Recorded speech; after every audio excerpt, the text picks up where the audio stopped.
Bom dia, Esther.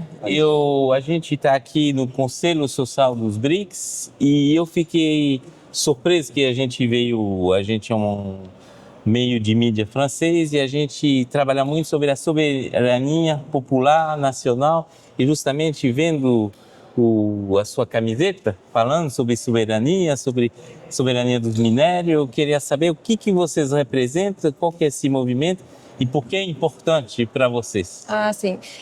Eu sou do Movimento pela Soberania Popular na Mineração, que é um movimento popular de massas que faz um debate sobre o controle social e popular dos bens comuns da humanidade, especialmente os minérios. E a gente entende que o modelo hoje em dia que nós temos de exploração dos minérios, ele é voltado para a produção de lucro, acaba gerando uma dinâmica predatória nos territórios que são explorados, gera também dependência econômica dos países do sul global em relação à acumulação capitalista dos países do centro.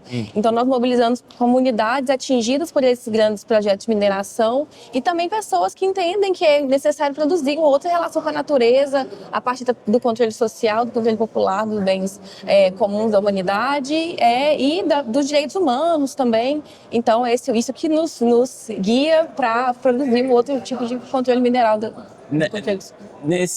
Nessa pauta você inclui a exploração do petróleo, eu suponho? Ou só os minérios?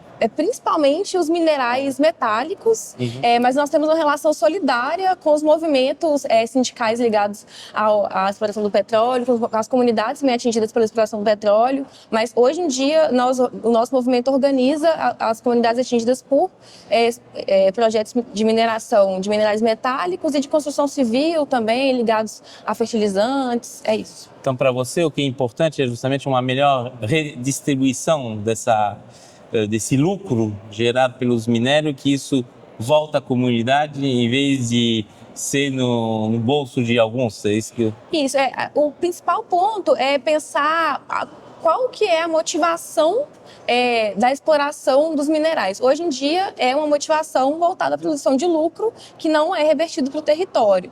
Então o primeiro passo é a gente discutir se a produção vale a pena e se houver produção, se a decisão popular for de haver exploração, que seja com o controle social para evitar que tenha danos ao meio ambiente, às comunidades, e também que gere ganhos para a população, de bem-estar, de uma relação positiva com a natureza também. Eu vi justamente na camiseta de vocês que vocês colocam para um país soberano e sério. Sim. Por que você acha que um país que não seria soberano não seria sério?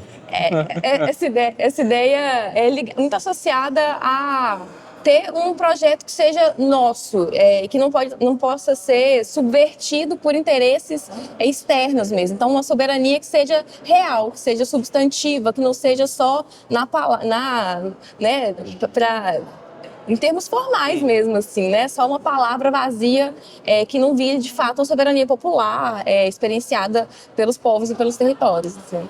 É importante você falar isso porque na Europa, quando se fala de soberania, geralmente é associada à direita e à extrema-direita. Quando você é mais social e de esquerda e você fala de soberania, todo mundo esquece soberania e acha nacionalismo.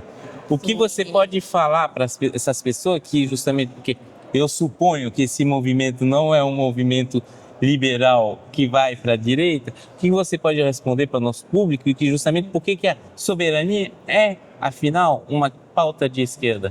Nesse caso, a gente fala muito na soberania popular. Nós não estamos nos referindo à soberania dos estados. E aí a soberania popular implica exatamente a existência de formas democráticas e populares de produção das decisões políticas. Isso tem um significado muito específico nos países do sul global, em que nós nunca conseguimos desenvolver um projeto de país que viesse de dentro, nós estivemos sempre submetidos a determinações que vieram de fora, de uma relação de dependência econômica.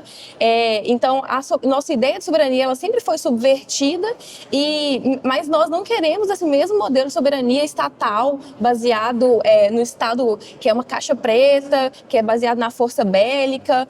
A nossa ideia de soberania é que o povo é soberano, os povos são soberanos, e isso é um pré-requisito para que haja também solidariedade entre os povos. Isso é uma coisa fundamental para o nosso projeto também. Então, eu acredito que no coração do seu projeto é retomada do controle pelos povos. Exatamente.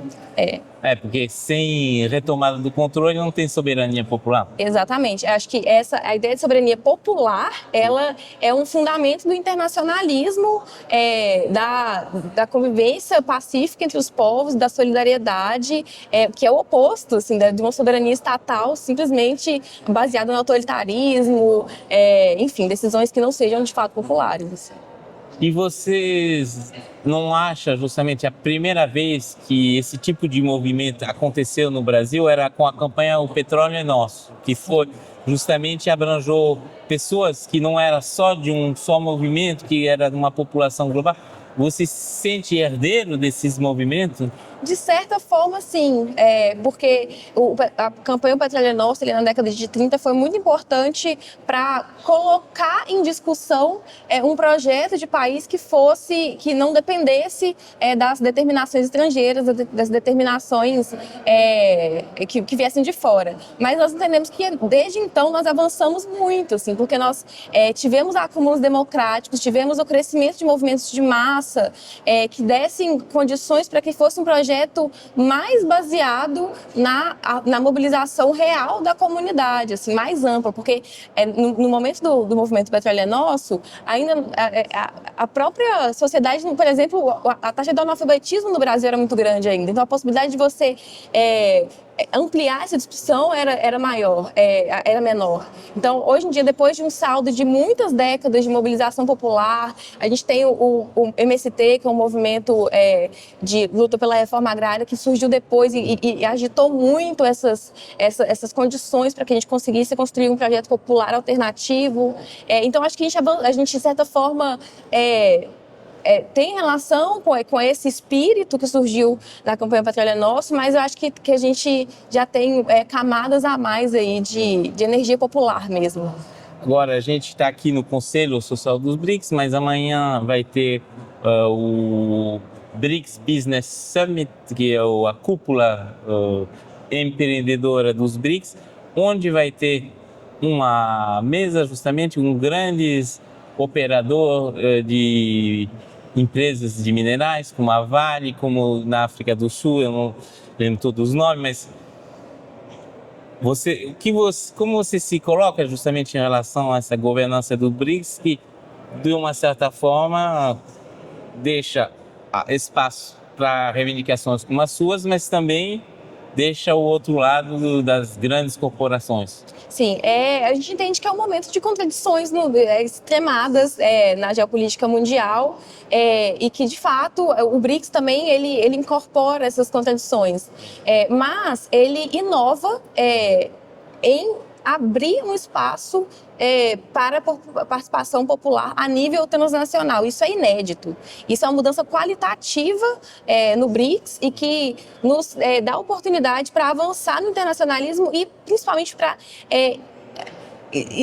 a partir das informações, dos diálogos que fazemos aqui, nós construímos novas alianças entre os povos e estarmos por dentro das discussões. Então, para nós é muito importante não deixar espaços vazios de poder ocupá-los para construir a partir daí alianças que sejam efetivamente nossas, assim, que sejam alternativas também a essa hegemonia do empresariado na política global. Por que na sua camiseta ainda tem um foco a mais sobre as mulheres? Pois essa camiseta ela é complexa, né? Porque o movimento se chama Movimento pela Soberania Popular na Mineração, que não coincide com a sigla, né? É porque a sigla ela nasceu antes desse segundo nome que a gente ganhou e se refere a movimentos de atingidos pela mineração.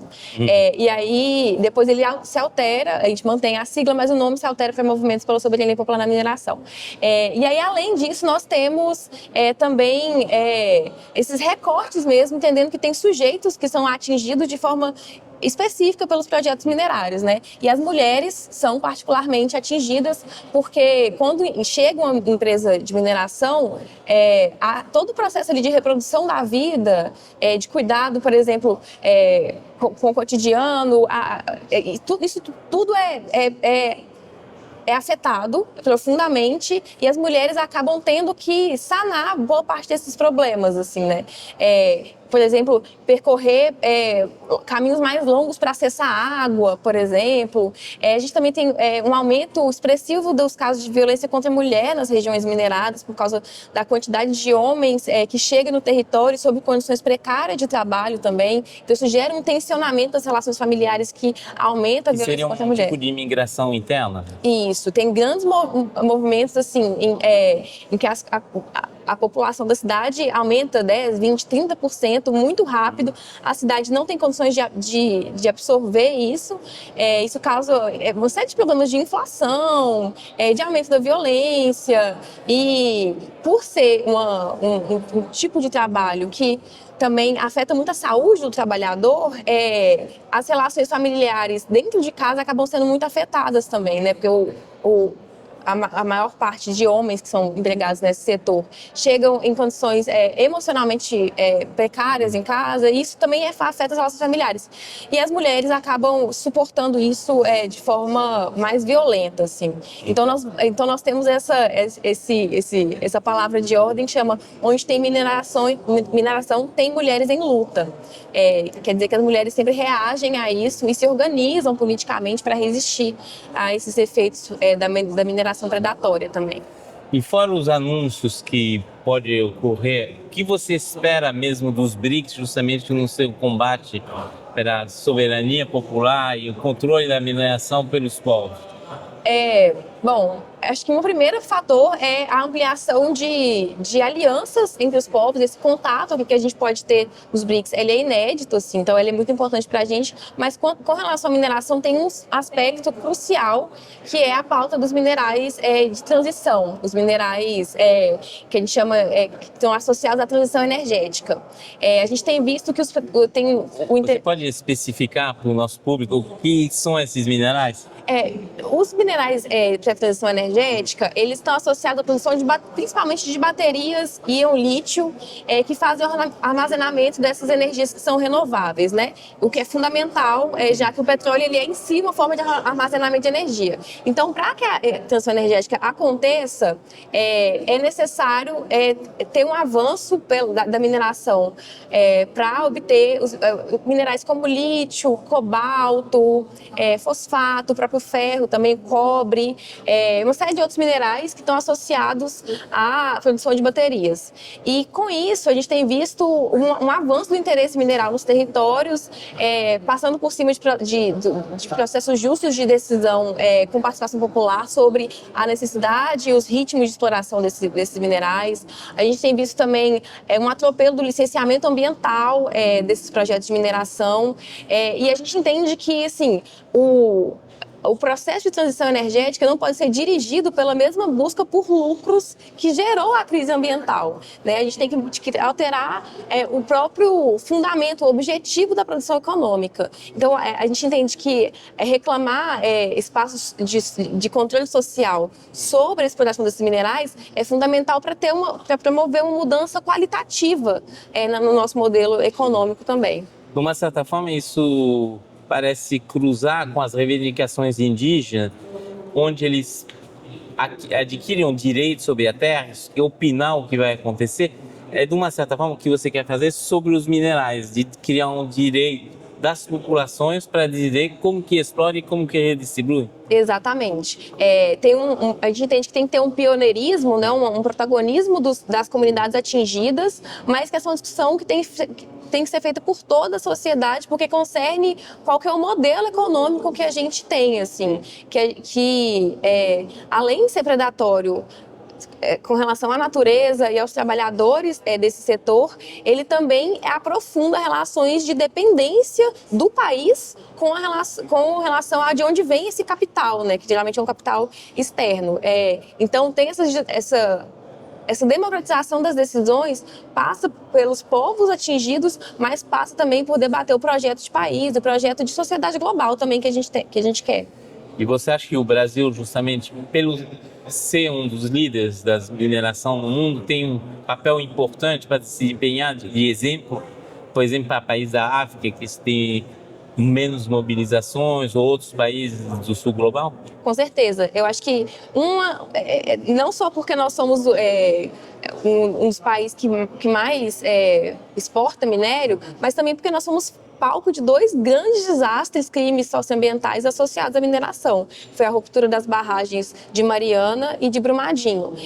Nós entendemos que visibilizar a luta por memória desses atingidos por esses crimes também apontar para a necessidade de alterar a forma como nós decidimos os ritmos e as formas de exploração mineral. E aí nós entendemos que nós temos esse papel assim, também de mostrar para fora, para o mundo, o que isso pode virar em termos de consequências ambientais também.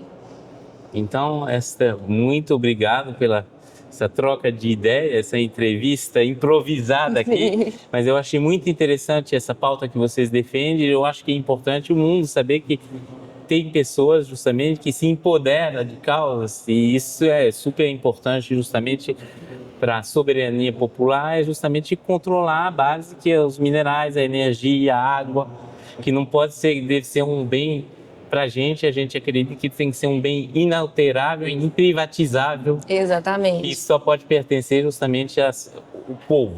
Exatamente. A gente fala que quando tudo for privatizado, nós seremos privados de tudo, assim, né? Mas o que é tão fundamental, a água que a gente bebe, a comida que a gente come, o chão que a gente pisa, isso tudo é sagrado e a gente tem que cuidar disso a partir da solidariedade entre os povos, de outra forma também de entender esses bens comuns e a nossa sociabilidade global também. Obrigado. Eu que agradeço.